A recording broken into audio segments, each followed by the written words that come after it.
and what God's going to continue to do as we share the gifts He receives from the Lord. One way or another, America will find a way to eliminate the problem one by one. The problem is the troublesome black people together. And one by one we are here. Good evening. Good evening.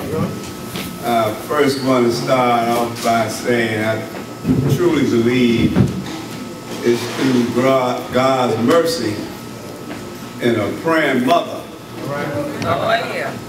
and a father I know in my heart that didn't give up on me that I'm able to be anywhere today. I'm honored to be asked to come and speak out here this evening. Minister Raheem told me he usually do the keynote at this thing and make me feel unique and special. Right. All right. But I know the works of this man. You know, I can recall those tight-end meetings over there right off of Halstead in 77 in Halstead, right? And I seen all this into the makings, you know, his vision. You know, and that's what we need today is more people with vision. Amen. Tell it. And I can honestly say from my heart that if I had met my wife, Minister Walanza, who was one of the ministers at Fellowship Missionary Baptist Church, headed up by our pastor Charles Jenkins, if I hadn't met her, I don't know where I'd have been at today. You know, I'm asked to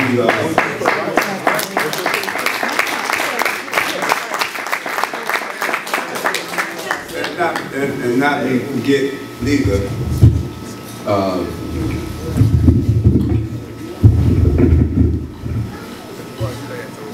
people like former state representative Constance Howard and people like Congressman Danny Davis, who were and former state representative, may she rest in peace, Luke Jones. And paved the way and gave legislators a platform to stand on to represent those that are formerly incarcerated and convicted people. And in saying that, I would like to recognize one of our very own state representatives that's here tonight, LaShawn Ford.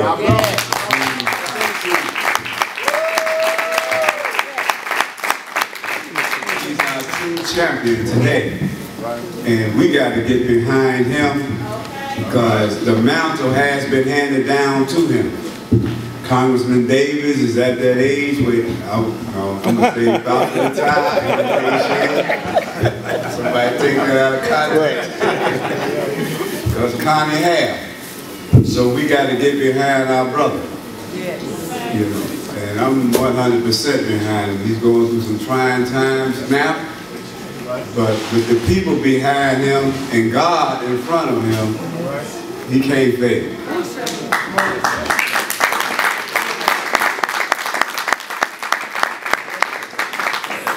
And I'm asked tonight to share my insight. And I'm not an expert on this, but just to give my insight. And there's many insights when it comes to this issue of the criminalization of the black race. And they asked me to just share my insight, my thoughts about it.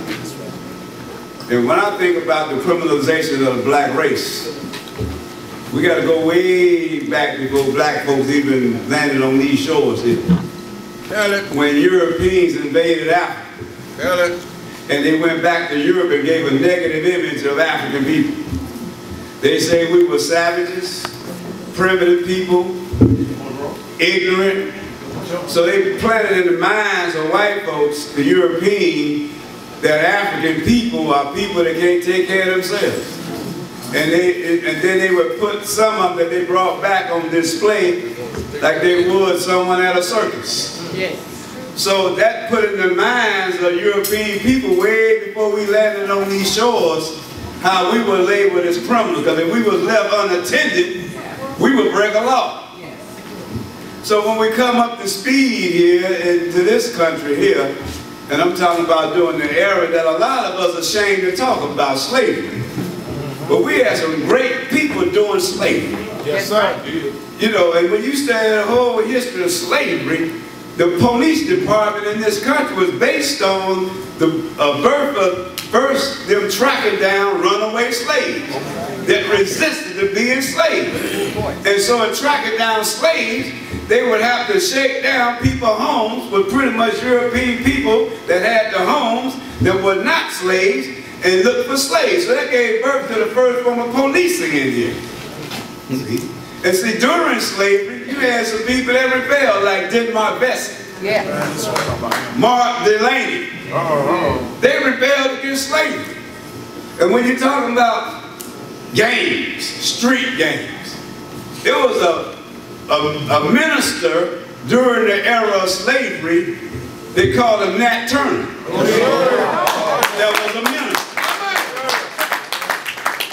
And he traveled from plantation to plantation, enlightening the people that their conditions is abnormal for human beings. But somehow we've been brainwashed as slaves that we're considered property.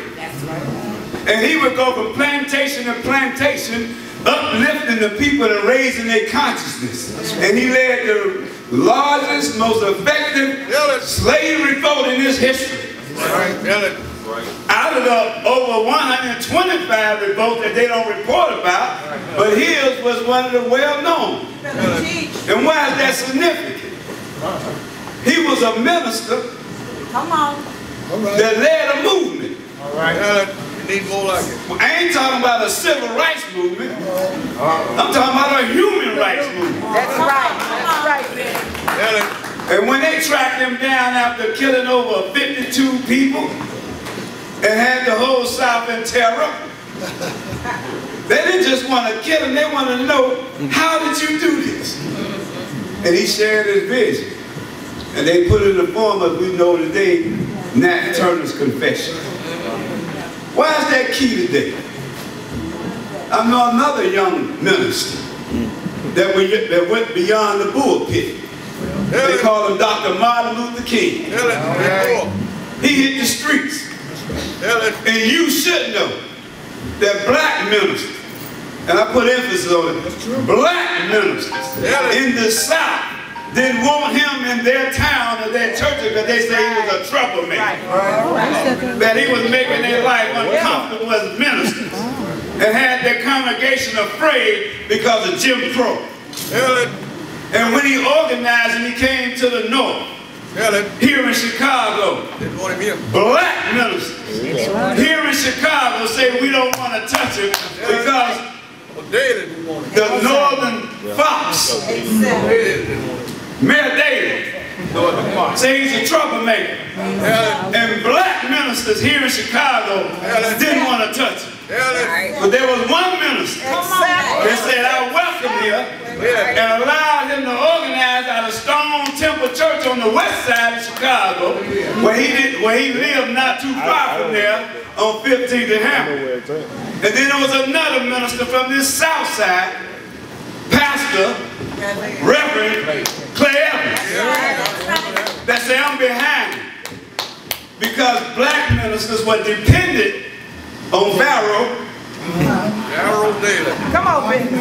They didn't want him in their churches. They was behind the mayor. Because they say he was a troublemaker. What's that, Dale?